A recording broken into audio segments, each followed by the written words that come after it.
सो कैसा रहेगा Capricorn zodiac sign वालों के लिए ईयर 2025। सो आपके लिए जो कार्ड्स हैं, you have 6 of autumn, queen of spring, awakening, and you have age of spring. Okay, so this is the time जहाँ पर अगर आप लोग मटेरियलिस्टिकली किसी हेल्प की ज़रूरत में हैं, तो हो सकता है कि आपको वो मटेरियलिस्टिकली हेल्प मिल जाए। अगर आप लोग कोई डेट लेने का सोच रहे हो किसी भी तरीके से मॉनेटरी टर्म्स में, किसी से आपको किसी से डेट लेना है, हेल्प चाहिए, तो वो भी आपको मिल जाएगी। ऑल्सो ये भी हो सकता है कुछ लोगों के लिए कि अगर आपने किसी से डेट लिया है तो उसे आप ओवरकम करें, उसका कहीं ना कहीं उस चीज़ से फ्री हो जाए, उसका जो डेट है उसे दे दे। तो वो भी कहीं ना कहीं आप लोगों के लिए हो सकता है इस ईयर। एंड कहीं ना कहीं एक तरीके से अनएक्सपेक्टेड मनी का फ्लो होगा, एक तरीके से अबंडेंस आपकी लाइफ में आ रही है। And this is the time जहाँ पर आप लोग कॉन्फिडेंट रहेंगे। कहीं ना कहीं बहुत अच्छा टाइम है to maintain a balance between your work and your home life. तो दोनों लाइफ में आप देखेंगे कि आप वो बैलेंस कर पा रहे हैं। लेकिन कुछ सिचुएशन ऐसी भी होगी जहाँ पर आप लोगों को लगेगा कि यू आर स्टैग्नेंट, कहीं ना कहीं चीज़ें बहुत स्लो हो गई हैं, बहुत बोर हो गई हैं।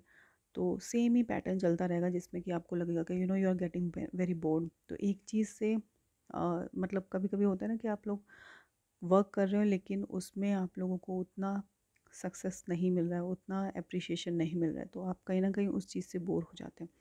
सो दिस इज़ द टाइम जहाँ पर आपको चीज़ों को अलग तरीके से देखना है, अलग नज़रिए से देखना है। ऑल्सो फाइनेंशियली अगर आप लोग कहीं इन्वेस्ट करने का सोच रहे हैं तो वो उसके लिए थोड़ा सा टाइम ले, उसमें कहीं ना कहीं आपको रुकने की ज़रूरत है। उसमें इतना जल्दी कोई रैशनल डिसीजन ना लें, थोड़ा सा पॉज लेके थोड़ा सा प्रॉपर गाइडेंस लें, उसके बाद ही कुछ डिसाइड करें कि आपको इन्वेस्ट करना है या नहीं करना है। And this is the time जहाँ पर कहीं ना कहीं अपना जो नज़रिया है वो आपका बदलेगा।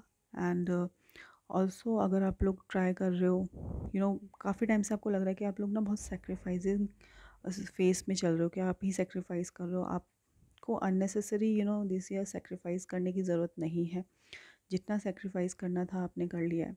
सो इट्स बेटर कि अपने आप पे ध्यान दें, प्रैक्टिकल रहें, अपनी वर्क लाइफ पे, अपनी होम लाइफ पे, दोनों को एक एक बैलेंस बना के चलें। कहीं ना कहीं इस ईयर आप लोग वो करने में काफ़ी ज़्यादा कैपेबल होंगे।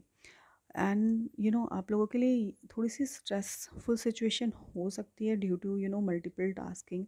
तो कहीं ना कहीं आप लोग बहुत ज़्यादा चीज़ें एक साथ करते हो, तो उसमें कहीं ना कहीं ये टाइम आप देखेंगे कि आपको सक्सेस मिल रही है। हो सकता है आपके एक से ज़्यादा काम हो, खुद के काम हो, जॉब भी हो, साथ में खुद का काम भी चल रहा हो, तो वो भी देखेंगे कि उसमें भी ऑल ऑफ सडन चेंजेस आ रहे हैं आपकी लाइफ में। एंड और ये जो सिचुएशन है वो थोड़ी सी बीच में ज़रूर वो स्टैग्नेंट फेस होगा, लेकिन इन दी एंड आप लोग कहीं ना कहीं ऑन अ ट्रैक आप आ जाएंगे।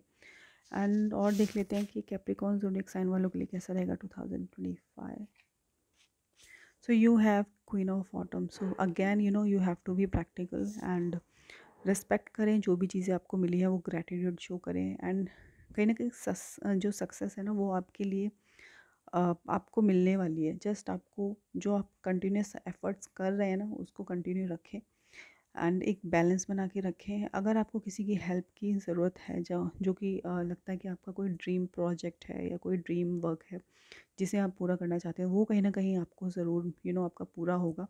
एंड अगर आप सिंगल हैं तो हो सकता है कि आप लोग किसी पर्सन से मिल सकते हैं, कोई न्यू पर्सन आपकी लाइफ में एंटर कर सकता है, एक एडिशन आपकी लाइफ में हो सकता है।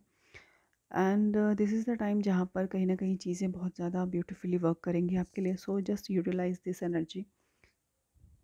और ये भी हो सकता है कि आप चीज़ों को बहुत ज़्यादा बहुत अच्छे से रिप्रेजेंट करें। सो प्रेजेंटेशन से रिलेटेड अगर आपका काम है कुछ, तो उसमें भी कहीं ना कहीं आपकी वो जो एक क्रिएटिवनेस है, वो एक जो रिप्रेजेंटेशन होगी, वो भी कहीं ना कहीं काफ़ी प्लीजिंग होगा। तो जस्ट अपने वर्क पे ध्यान दें, अपने स्किल्स पे ध्यान दें और सक्सेस आपको ज़रूर मिलेगी।